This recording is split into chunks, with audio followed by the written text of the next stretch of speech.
తెలంగాణలోని అన్ని నియోజకవర్గాల కంటే ఈ కుకట్పల్లిపైనే అందరి దృష్టి ఉంది.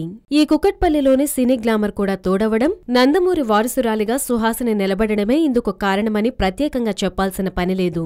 ఇక ఏపీ సీఎం టీడీపీ అధినేత చంద్రబాబు మరోమారు హైదరాబాద్లో పర్యటించేందుకు ఏర్పాట్లు చేసుకున్నారు.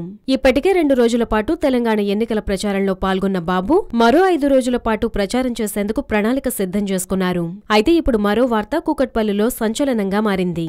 బిగ్ బాస్ విన్నర్ కౌశల్ కుకట్పల్లిలో ప్రచారం చేయబోతున్నారనే వార్త ఒకటి సోషల్ మీడియాలో వైరల్ గా మారింది. బిగ్ బాస్ లో గెలిచాక ఎన్నో సామాజిక కార్యక్రమాల్లో పాల్గొన్న కౌశల్ టీడీపీకి దగ్గరగా నడుస్తున్నాడని, శ్రీకాకుళం ప్రధాన రాజకీయ నాయకుడితో దగ్గర సంబంధాలు నెలకొల్పుతున్నాడని, అతని కోరిక మీదనే కుకట్పల్లిలో నందమూరి సుహాసిని తరపున క్యాంపెయిన్ చేయబోతున్నాడని ఈ వార్త సారాంశం. తెలంగాణలో సుహాసిని గెలిపించి నందమూరి అభిమానుల మన్ననలు గెలుచుకోవడం, ఎన్టీఆర్ ఫ్యాన్స్ తో కూడా మంచి సంబంధాలు కొనసాగించడం, ఎలాగో కౌశల్ ఆర్మీ ఉండడంతో వీరందరి సపోర్టుతో ఆంధ్రప్రదేశ్ ఎన్నికల్లో పోటీకి తన ట్రాక్ ని సెట్ చేసుకుంటున్నాడని సోషల్ మీడియాలో వార్తలు గుప్పుమంటున్నాయి. హలో, మిమ్మల్నే యోయో టీవీ యాప్ డౌన్లోడ్ చేసుకున్నారా? ఇంకా లేదా? మీ యాప్ స్టోర్ కి వెళ్ళి వెంటనే డౌన్లోడ్ చేసుకోండి.